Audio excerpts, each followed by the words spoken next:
Buenas noches amigos del Club Cuántico, estamos empezando un nuevo programa junto a ustedes y junto a Marco Corgini, oportunidad en la que vamos a hablar de un tema muy interesante, mitos, ciencias y pseudociencias. ¿Cómo estás, Marco? Hola Ingrid, muy contento de estar en este nuevo programa del Club Cuántico.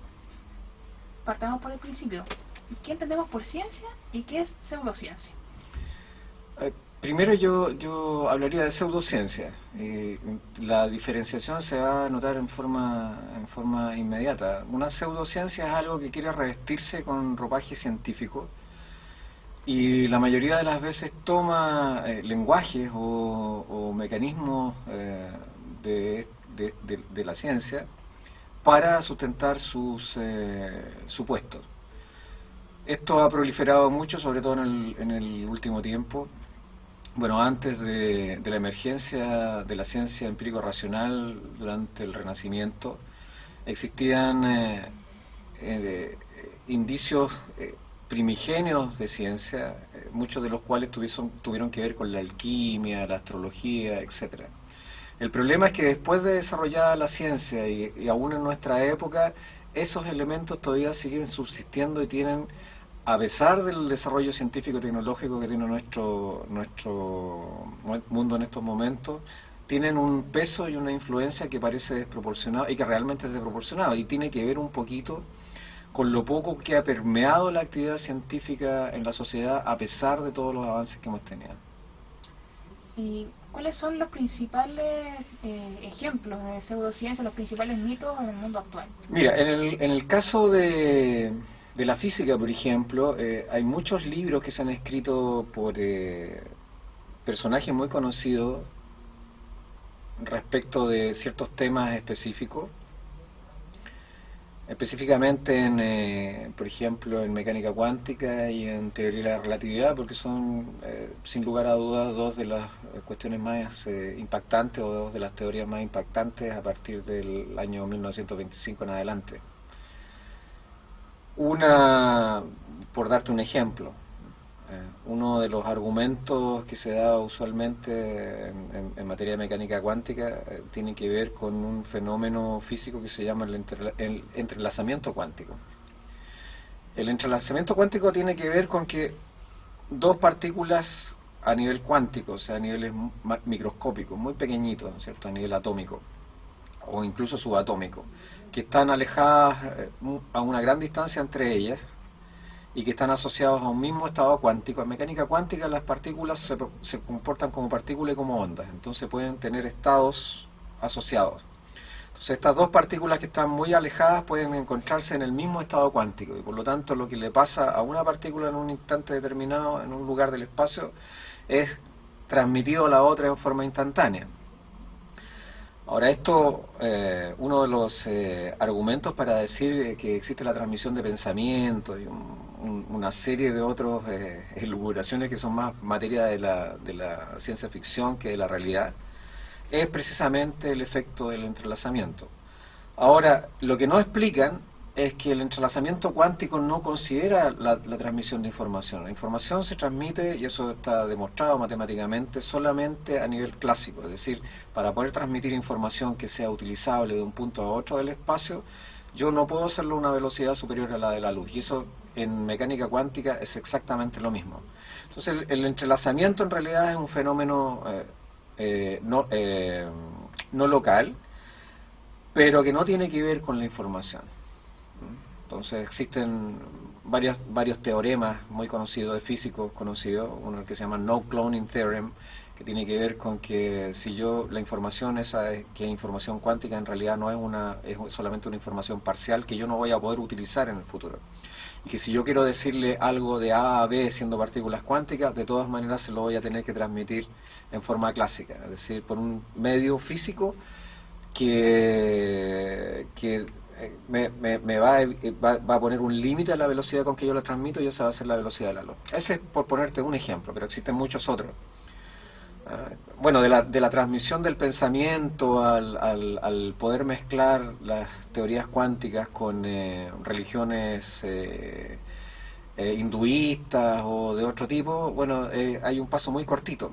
Entonces, son libros que se venden mucho, son escritos que se venden mucho, que tienen mucha aceptación en el público, pero tienen cero sustento desde el punto de vista de la física o de la ciencia objetiva como la conocemos hoy día. No solamente en este ámbito, yo creo que hay muchos otros ámbitos, los hay en la biología, los hay en la química, etcétera. Hay una suerte de corte de sujetos que cooptan ideas de la ciencia y la transforman en un producto de venta, de fácil venta, que es fácilmente adquirible por las personas y consumible por las personas en este sistema de mercado. Ahora no se les puede prohibir la venta, me parece que la Inquisición terminó y por lo tanto a nadie se le quema por propugnar ideas. Pero una cosa que es importante es que la gente que haga ciencia aclare que esto no es ciencia, ¿no? Esto es pseudociencia. Perfecto, queda clarísimo entonces la diferencia entre ciencia y pseudociencia. Marco, ya nos diste recién un ejemplo típico de lo que es pseudociencia. Cuéntanos, ¿en qué se relaciona esto con la verdad? ¿La verdad es relativa? U objetiva. Bueno, este es un punto tremendamente importante en este tipo de discusiones y no la voy a eludir, pero en la última época, en los últimos decenios sobre todo, hay una corriente que tiene que ver con el relativismo filosófico que propugna esta existencia de muchas verdades. En realidad, en materia de ciencia, sobre todo en ciencias duras, no voy a hablar de la matemática, pero en física, por ejemplo, eso es, si tú me lo preguntas, erróneo. La ciencia lo que pretende es observar el fenómeno, no las cosas en sí. Y lo que hace es encontrar relaciones entre los fenómenos que son de tipo dinámico, relaciones dinámicas, para tratar de describirlos. O sea, la ciencia se preocupa de las causas eficientes, no de las causas finales de los fenómenos. Tú puedes tener dos modelos de la realidad de un fenómeno específico que lo interpretan, ¿no? Y que lo describen razonablemente bien. Esta es una especie de ciencia babilónica, o sea, tú examinas, estudias y tratas de repetir. Lo importante es que tu modelo te permita repetir el fenómeno y describirlo y hacer predicciones respecto de eso. Puede que haya preguntas que tú tengas que dejar entre paréntesis para responderlas después cuando tengas suficiente información, pero de que hay una verdad, porque la realidad objetiva yo la acepto como tal. Si soy científico y no acepto la realidad objetiva como tal, hacer ciencia no tiene absolutamente ningún sentido. Entonces, en ese sentido, en ese aspecto, lo que uno está tratando de buscar es precisamente esa verdad. Y lo que hacen los modelos matemáticos es describirla parcialmente, si se quiere, hasta esperar un momento más propicio para elucidarla completamente. Eso ocurrió en la Edad Media, ¿no es cierto?, cuando se rompe el paradigma de Ptolomeo con el Sol girando en torno a la Tierra y los demás astros también. Uno podría decir, bueno, el modelo de Ptolomeo describía ciertos rasgos del fenómeno, ¿no? Y los describía bien, porque matemáticamente lo que hizo él fue medir la posición del Sol relativa con respecto a la Tierra todos los días del año, y por lo tanto no podía hacer otra cosa más que describirlo. ¿Cuál fue su error? Fueron los presupuestos que había detrás de la teoría, pero esas son cuestiones que le aporta uno. Pero la verdad que es abierta muchos siglos después, mucho tiempo después, es que era precisamente la Tierra y los demás astros que nosotros conocemos, los más cercanos, los que giran en torno al Sol. Eso es verdad. Es como decía Gandhi, existe la verdad de mi contrincante, mi verdad y la verdad verdadera. Ese es el punto. Entonces, eludir a esa pregunta puede ser interesado, puede ser porque en realidad conviene, pero estrictamente hablando, la ciencia lo que busca son esas causas eficientes y busca una verdad, que es la verdad objetiva, la que está fuera de nosotros, a pesar de nuestro subjetivismo. Perfecto. Dime, ¿cómo afecta al desarrollo científico y al trabajo de los científicos la proliferación de las pseudociencias? Bueno, el problema es que la proliferación de las pseudociencias tiene muchas explicaciones.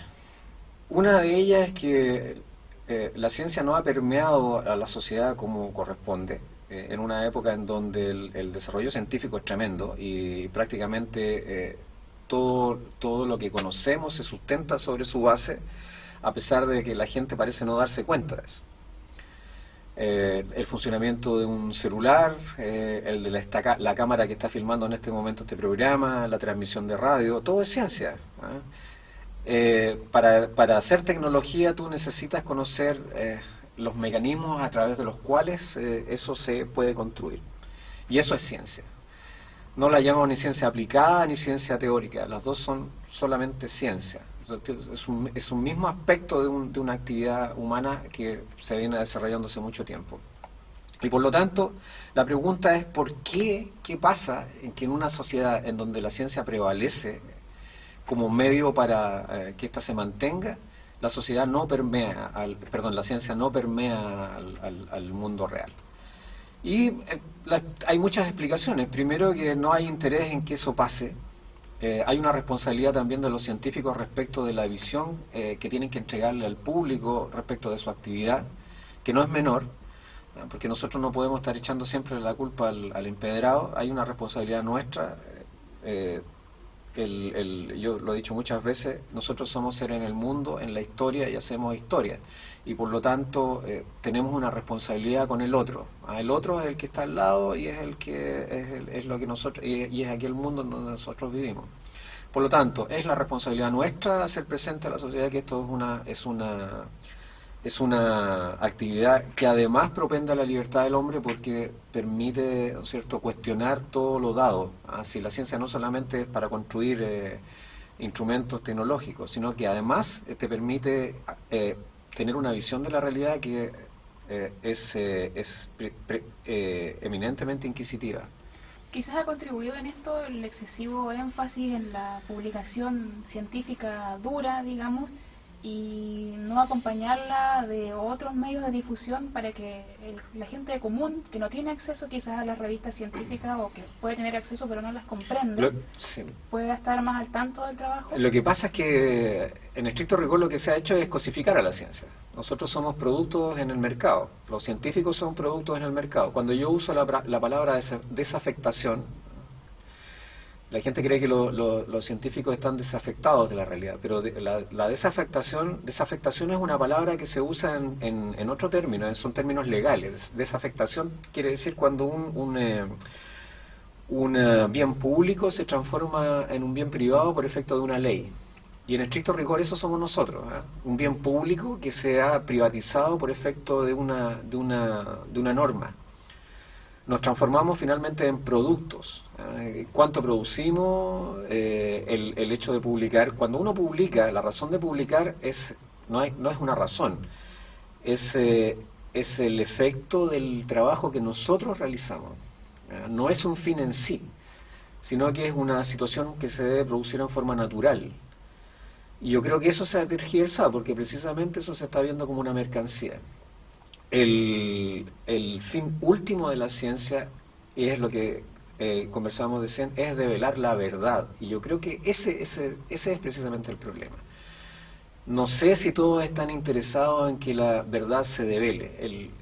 Una de las cosas que da la matemática, por ejemplo, y que da la física y que da la ciencia en general, es capacidad de raciocinio y de cuestionamiento de la realidad.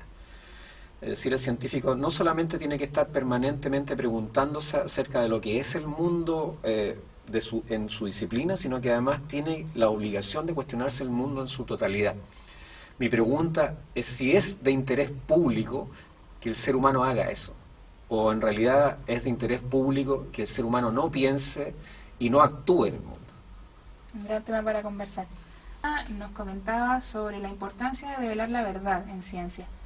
¿Nos puedes dar algún ejemplo de ello? Hay que dilucidar la verdad, pero además hay que demostrar que ese es precisamente el objetivo de la ciencia.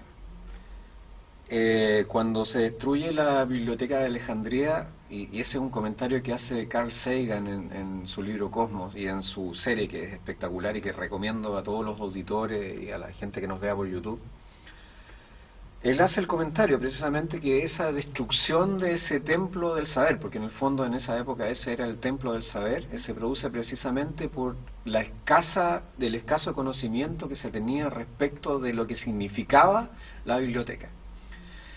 Y en eso tremenda responsabilidad, tuvieron tremenda responsabilidad precisamente aquellos que estaban encargados de hacer filosofía, de hacer la ciencia de la época, cualquiera que ésta hubiese sido, o la que era depositaria del conocimiento.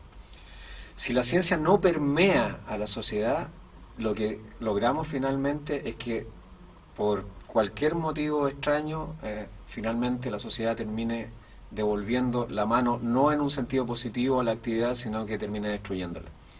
Y reinen finalmente todas esas masas de pseudociencias, de mitos y de dogmas que costó tantos siglos erradicar de nuestro planeta, sin que desaparecieran totalmente y desafortunadamente transformándose en otro tipo de actividad, en otro tipo de dogma. Bueno, hace poquito, en el mes de marzo, tú presentaste tu primer libro, Paseo Cuántico por los senderos de Chaicinda. De hecho, conversamos sobre este trabajo tuyo hace un tiempo atrás. Y ahí precisamente tú abordas el tema de las imposturas intelectuales. ¿De qué forma lo trataste y por qué decidiste incluirlo en tu libro? Bueno, la verdad es que las imposturas intelectuales tienen que ver con en el libro, en el ensayo, están mencionadas específicamente por un libro que se llama Imposturas intelectuales, en la traducción, porque tiene otro nombre, de dos físicos que hacen referencia al uso y al mal uso de términos de la física y de la matemática en textos filosóficos de la modernidad, específicamente en filósofos postmodernos, muy conocidos y muy respetados mundialmente. Un poquito el libro quería desvirtuar ese uso, y uno de estos dos personajes escribió un artículo, de hecho, haciendo uso también de términos de la física, y lo envió a una connotada revista filosófica. Y con esto no quiero atacar a los filósofos, sino que esto también ocurre en otras ramas, en ramas de la ciencia.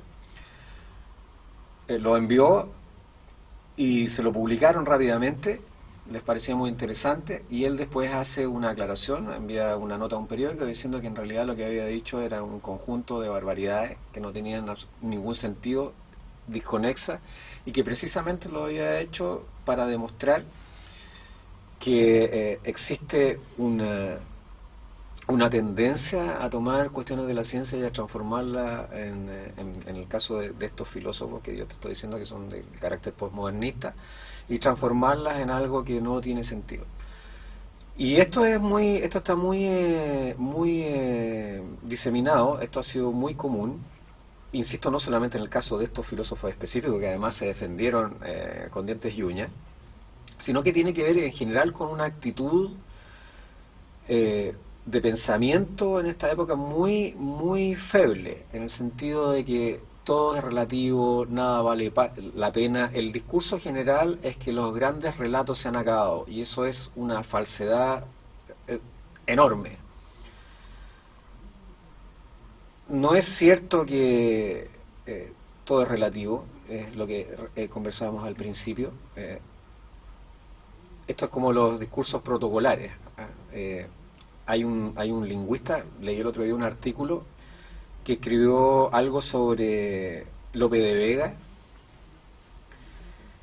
Leí sobre Lope de Vega por el libro de Ernesto Giannoli, porque me dijo Lope de Vega era un ser muy oscuro. Entonces me puse a leer sobre Lope de Vega, y él envió una carta a la Academia de la Lengua Española, porque él fue un revolucionario en el sentido de que transformó los cánones clásicos de la literatura española en otra cosa.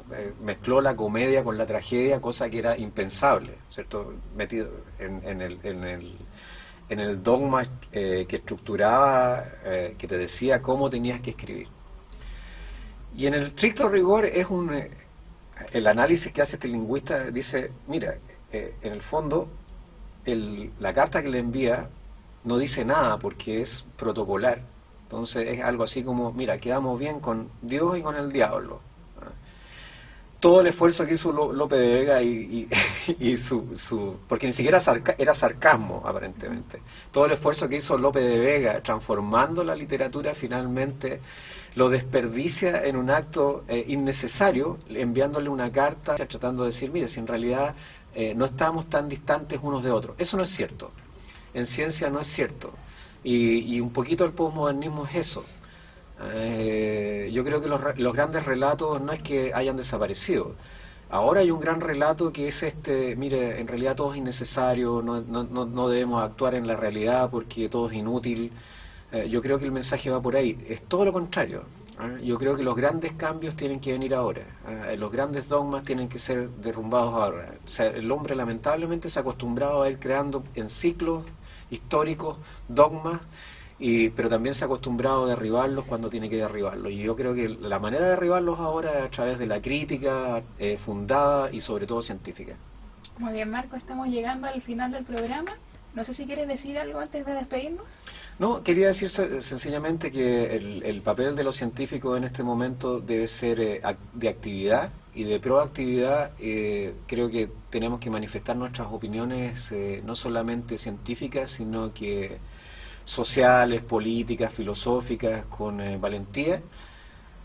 Ha llegado el momento de asumir posiciones respecto de nuestro propio lugar en el mundo, y esa es la invitación que yo hago. La hizo Ernesto cuando habló de los dogmas, cuando hablamos, ¿no es cierto?, del cambio climático, etcétera, en el programa anterior, muy valientemente. Y yo creo que esa es la posición que nosotros debemos tomar, y es un poquito el mensaje que este programa pretende dar al público en general. Bien, concluimos un nuevo Club Cuántico. Los esperamos en 15 días más con un nuevo invitado y nuevos temas. Muchas gracias y buenas noches.